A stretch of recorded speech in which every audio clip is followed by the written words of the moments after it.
Good morning. Today we're going to be talking about tips to buy a used trailer. So we're going to be talking about trailers all the way up from a small utility trailer up to big gooseneck trailers. Won't be doing anything that has semi-wheels or axles, that type of thing, but everything else we'll be talking about today. Want to give you the tips that when you go out to buy something, that you can make a good, solid decision on what you're looking at. My background is mechanic. I was a mechanic for years and also worked on heavy equipment, cars, you name it, I've worked on it. So today we want to get right into this, give you the tips that you need, not keep you long so you can get to the heart of the thing. And so let's get started.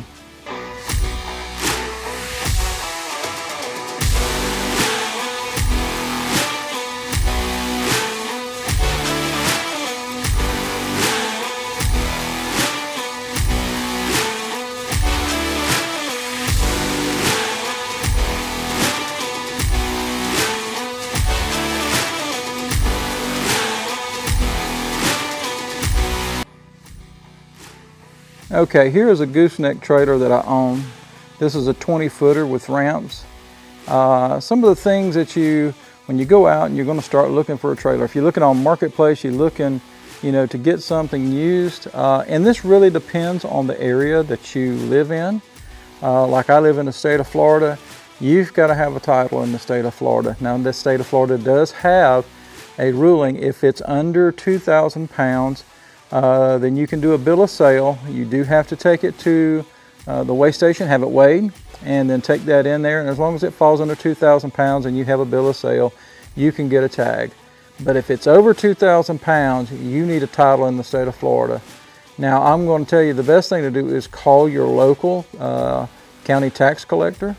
And if there's anything different, been updated since this video, call them and just make sure. But you sure don't want to go make a big investment in a trailer, $3,000, $4,000, $5,000, and then get back to your state, and your state requires you to have a title and you don't have one.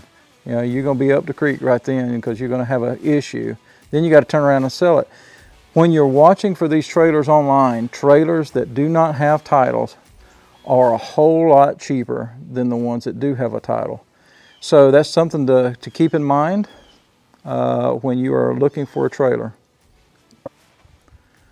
Now, after you have decided if you're in a state that requires a title, or if you're like Alabama and I believe maybe Georgia, some of those states don't require a title. And so anyway, just figure out what you got to do on the legal part. Now, when we get on into looking at a trailer, once you get that out of the way and you start looking, you're looking on Marketplace. Let me tell you, timing is everything when you're buying a trailer, or if you're buying a tractor. If you're buying four-wheelers, anything. Four-wheelers in the fall are going to be super expensive. But if you look at other things, it's not being used in the fall as much, like a garden tractor. They're less used in the wintertime. So you can buy them cheaper, and the closer you get to Christmas, the better deal you're going to get. So save those pennies, those dollars, and they'll add up, and then when it comes that time, you can get you a really good deal. So anyway, when you're looking for a trailer, some things to keep in mind, and this really depends on, the type of person you are. Some people they want something, they don't want to have to do anything to it. Well, when you're looking at that, you still need to go in and make sure the brakes work on the trailer, make sure the lights work on the trailer, especially if you don't want to do anything to it. Check the deck wood. Take you a small rubber hammer, and any places that may look weak on the deck, just take that hammer and hit it. You're not going to offend the owner if it's a rubber hammer, but if it's weak, you're going to hear it popping, cracking, and so that deck board's going to have to be replaced. So look at that deck wood. This is a 20-foot gooseneck trailer here. And the deck wood for this trailer, if I replaced all of it, now I have replaced some of that. Matter of fact, that's just what I've got through doing on this one, replacing the rotten wood to make sure that the deck is in good shape. And I have around $200 in doing that, and I was probably replaced a little over half. So you're probably looking at $500, maybe $600, depending on where you live, depending on, this video has been made in August 2026. So I don't know when you are viewing this video, so it may be way on down the road. So the best thing to do is just add it up, but you can figure if you're pretty close to this date, it's going to cost you between $400 and $600 on a 20-footer. and all you got to do is double that. If it's longer than that, just figure out pretty close. Anyway, it's not a hard job to replace the deck wood on there. It just depends on where you are physically and how motivated you are. But let me say this, if you're into making a really good buy at a really good price, and that's who I am, that's what I like doing, is you can find a trailer, and if it has no deck wood or the deck wood is really bad on it, and the tires are bad on it, you can really negotiate that price of that trailer way down and get it at such a price that you can do all the work and put the new tires on it and save a ton of money in doing so. So you're going to have sweat equity in it. That's what we call it, sweat equity. So when you get through, you're going to have a profit on top of it. So like I said, the main thing you want to look at is the decking, and you want to look at the steel, depending on where that trailer came from. If it come from up north where all the roads are salted, the steel could be in really bad condition. So you want to make sure the steel is in good shape. Crawl underneath, look at the steel, make sure it's not rusted through anywhere. Also, if you live by the ocean, those also can be rusted quite a bit. But if you live in a really good place where you don't get any snow, there's no salt on the road or anything like that, then most of the time the steel will be in pretty good shape unless it's left out and in the rain or something all of its life, then it can get where it's in pretty bad shape. So those are some of the things that you want to look on. Look at something else too. I've seen lots of trailers they have for sale, and they've been in wrecks and the tongues are bent or the frame's bent a little bit. And if the frame is bent, if it's tweaked, you want to stay away from that, because those are hard to ever fix. Now if you're somebody that's got a paint and body shop and you got a line machine, you can do bending and pulling. Oh, that's great. But I'm talking about to those of you who you don't have that ability, you don't have that technique down, that tool set, then stay away from any trailer that's bent, because I will tell you, in the end, when you go to do hauling, it's going to show up and it's going to cause you problems. So but yeah, Marketplace is one of a good place to buy trailers off of. I don't think Craigslist is. There's still some things on that, but you don't see as much anymore. People are just not on Craigslist like what they used to be. And you can find some that's going down the side of the road, that's sitting on the side of the road for sale. I will tell you, when you buy from a private individual, that private individual, you're going to get it most of the time a whole lot cheaper than if you go up and you buy it off the lot. That lot is making that markup. I mean, and when you drive it off the lot, immediately it's not worth what you paid for it.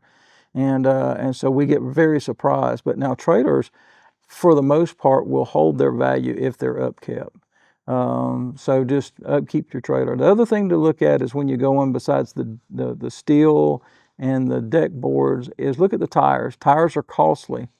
And tires on a trailer, there's tires and the axles. You need to determine before you ever buy a trailer, how much weight are you going to be hauling on that trailer? What are you going to be hauling on that trailer? If it's just a small utility trailer and you're going to haul a lawnmower or a four-wheeler on there, this is not a big a deal. But if you are getting a bigger trailer like a gooseneck, like what I've got here, and you're going to be hauling a lot of weight. See, this trailer here has 7,000-pound axles. I have 2 of them. And so I'm able to haul quite a bit of weight. Well, I got to have a really good heavy-duty tire on this trailer that can carry a lot of weight. Most of those tires, you'll know it because the air pressure in those tires most of the time run about 60 pounds. If you've got a tire on there and it says put 30 pounds and you're going to be hauling a lot of weight, that's the wrong tire if you don't know anything about tires. And so you're going to want to start looking at your tires before you buy it. Make sure it's got good tread on it. Here's the other thing. Make sure it doesn't have any dry rot. You can have a tire that looks like a brand new tire, great tread on it, and then people think they're getting a great deal. And that thing is dry rotted. It will blow out on you. It will cause you to wreck if you're not careful. I went in one time and because I knew to look for that, I went and bought a fifth wheel one time. And the owner of the fifth wheel, before I bought it, says, oh, it's got brand new tires on it. And I looked at it from a distance, and man, they look great. I mean, they even still had the little things sticking out on the tire, And so anyway, I thought, well, those are great. But then I thought, I need to look at those tires up close to make sure they're not dry rotted. And sure enough, I got up real close. Those tires was dry rotted really, really bad. Even though at a distance they look great, they had lots of good tread on them. So you just want to make sure the tires are what you got there. If you've got a trailer that's got electric brakes and they're telling you the brakes work fine, ask the seller, hey, I want to hook this up to my truck and I want to test the brakes, because if you put those brakes full on and you can feel some resistance back there, but it's not braking hard, then you know that either the brakes need to be adjusted up or they need to be changed. Wheel bearings, that's something else too. Now, you want to, just check those and make sure that you ain't got any problem. None of them's going out or going anything like that. But I will tell you that that's kind of after the fact. You get it home.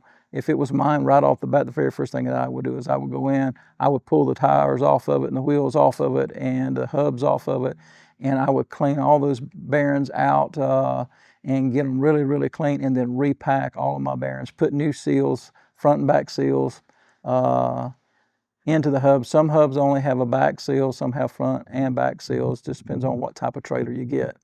So anyway, this is just some tips that will help you when you go to buy a used trailer. The more work that trailer needs, as long as the frame is not bent and the bearings is not burned up and the axle's not messed up.